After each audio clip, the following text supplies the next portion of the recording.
6-aprel oqshomida Rimda olovli Olimpico stadionida super o'yin bo'lib o'tdi. Unda azaliy ikki raqib Roma va Juventus kuch sinashdi. So'nggi paytlarda Romaning qahramoniga aylanib borayotgan Eldor Shomurodov bu safar ham Rimni larzaga keltirdi. Asosiy tarkibda maydonga tushmadi, biroq ikkinchi taymda Ranieri o'zining dahshatli quroli pressing va to'p uchun kurashlarda kuchli o'yin ko'rsatayotgan Shomurodovni maydonga tashladi. Bu qaror tezda o'zini oqladi. Oradan 3 daqiqa o'tib, burchak to'pidan keyin yuzaga kelgan xavfli vaziyatda gol urib, hisobni tenglashtirdi.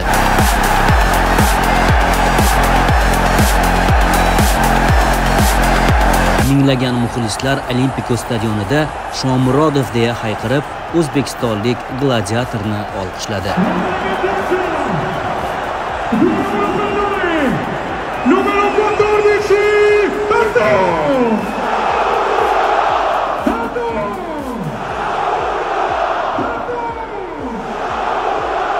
O'yindan so'ng Shomurodov DAZN telekanaliga intervyu berdi.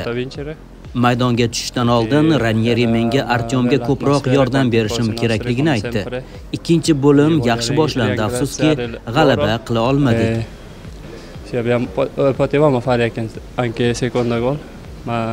Biz yana bir gol urishimiz mumkin edi, ammo Juventusga qarshi bir ochko ham yomon emas. Men xursandman, agar ikkita gol urganimda yanada yaxshiroq bo'lardi. Lazio bilan derbiga yaxshi tayyorgarlik ko'rishimiz va muxlislarni xursand qilish uchun oldin qilgan ishlarimizni yana qaytarishimiz kerak, dedi Eldor Shomurodov. Possiamo fare e dare tutto. Vediamo fino alla fine come succede. Quvonarlisi shundaki, Roma hujumchisi Eldor Shomurodov o'yinning eng yaxshi futbolchisi sovrinini ham qabul qilib oldi. Uchrashuvdan keyin Claudio Ranieri o'z fikr-mulohazalarini bildirar ekan, o'yin qahramoni va Roma xaloskoriga aylangan Eldor Shomurodov haqida ham so'zlab o'tdi. Artyom Dobvik va Eldor Shomurodovni ilk daqiqalardan birga o'ynatish haqida doimo o'ylab yuraman, lekin har tomonlama puxta o'ylab, keyin amalga oshiriladigan ish. Ularni birga o'ynatsam, Dobvikning ayrim vazifalarini Eldorga olib berishimga to'g'ri keladi. Shomurodov boshlang'ich tarkibda o'ynashga loyiq futbolchi.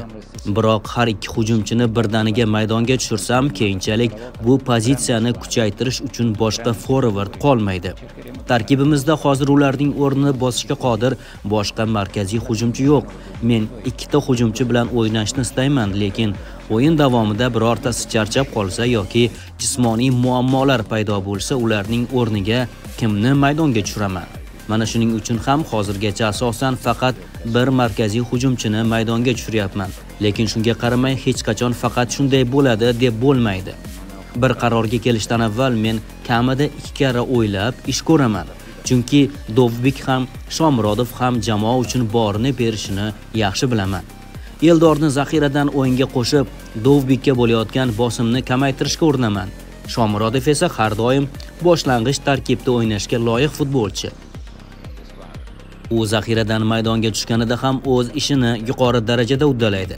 Boshlang'ich tarkibga kirmagan yigitlarning maydonga tushib, jamoaga katta yordam berishga intilayotganini ko'rish meni to'liq qoniqtiradi. Ularning yordami har qanday murabbiy uchun juda muhim ahamiyat kasb etadi, deya yozadi Sports.uz nashri.